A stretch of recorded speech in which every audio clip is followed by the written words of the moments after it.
আমরা আমাদের এফটিপি সাইটের প্রপার্টিজ মডিফাই করার পর আমরা আমাদের এফটিপি সাইটকে রিস্টার্ট করব। এটি করার জন্য যে কাজটি করতে হবে,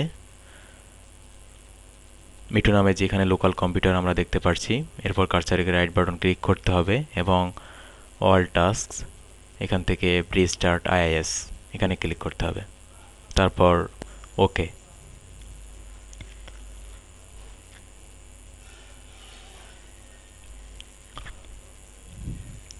আমরা আমাদের এফটিপি সাইট রিস্টার্ট অলরেডি করেছি। এখন আমাদের যে কাজটি করতে হবে, আমরা আমাদের ডিএনএসে আমাদের রেকর্ড অ্যাড করব। এটি করার জন্য যে কাজটি করতে হবে, স্টার্ট থেকে অ্যাডমিনিস্ট্রেটিভ টুলসে আসতে হবে এবং এখান থেকে ডিএনএস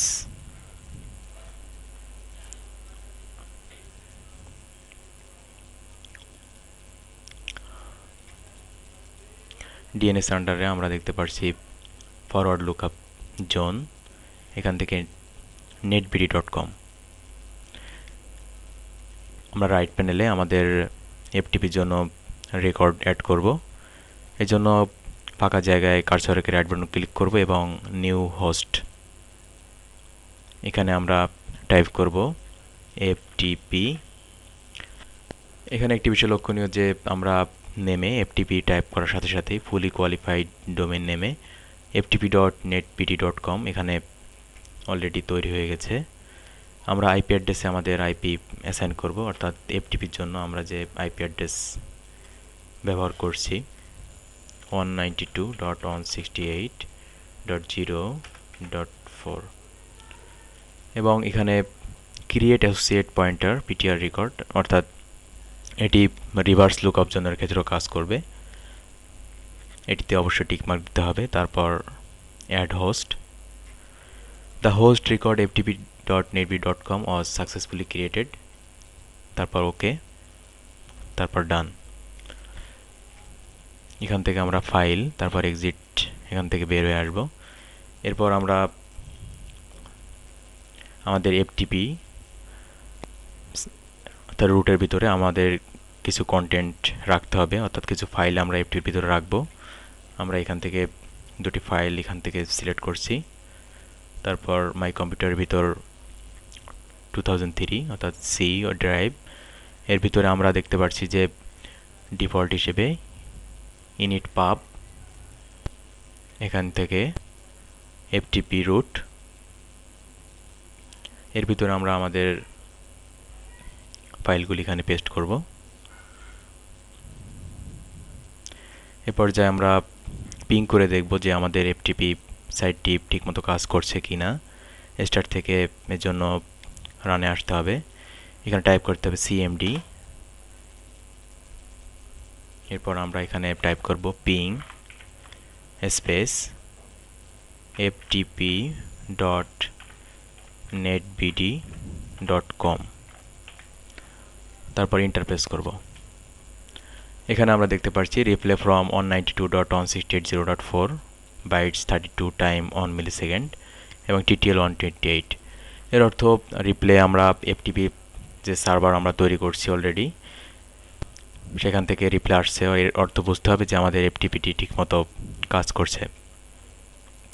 এ পর্যায়ে আমরা ক্লায়েন্ট থেকে অ্যাক্সেস করার জন্য আমরা ক্লায়েন্ট একটি সফটওয়্যার কিউট এফটিপি ব্যবহার করব, অর্থাৎ কিভাবে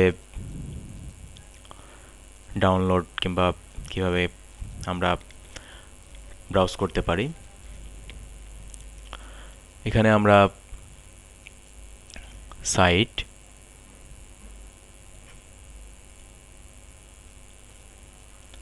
আমরা কিউট এফটিপি ডাউনলোড সাইট এখানে ক্লিক করব এবং এখানে আমরা দেখতে পাচ্ছি এফটিপি হোস্ট অ্যাড্রেস। এখানে আমরা হোস্ট অ্যাড্রেস হিসেবে আমরা দেখতে পাচ্ছি www.netbd.com। আমরা এখানে টাইপ করব www.netbd.com, অথবা আমরা নিউ থেকে ক্লিক করে আমরা নিউ সাইটে আসতে পারি। এখানে এফটিপি হোস্ট অ্যাড্রেস অর্থাৎ আমাদের ডোমেইন যে নেম, এখানে আমরা সেটি টাইপ করব www.netbd.com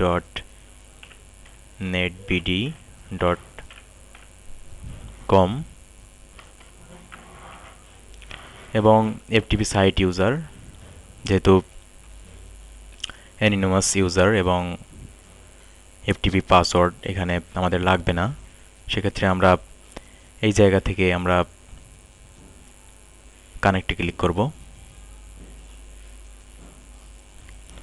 এখানে আমরা দেখতে পাচ্ছি যে আমাদের এফটিপি ভিতরে আমরা রুটের ভিতরে এফটিপি রুটের ভিতরে যে কন্টেন্টগুলি রেখেছিলাম অর্থাৎ দুটি ফাইল আমরা এখানে সরাসরি দেখতে পাচ্ছি। আমরা এগুলি এখান থেকে ডাউনলোড করতে পারবো। ডাউনলোড করার জন্য এরপর কার্সার রেখে রাইট বাটন ক্লিক করে আমরা এখানে ডাউনলোডে ক্লিক করতে পারবো। এখানে আমরা দেখতে পাচ্ছি যে এটি ডাউনলোড হয়ে গেছে অলরেডি। আমরা এখান থেকে টেনে নিয়েও অর্থাৎ এটিকে টেনে নিয়ে আমরা এখান থেকে ডাউনলোড করতে পারবো। তো এভাবে আমরা এফটিপি সার্ভারে এবং কিউট এফটিপি ব্যবহার করে এভাবে আমরা কাজ করতে পারি।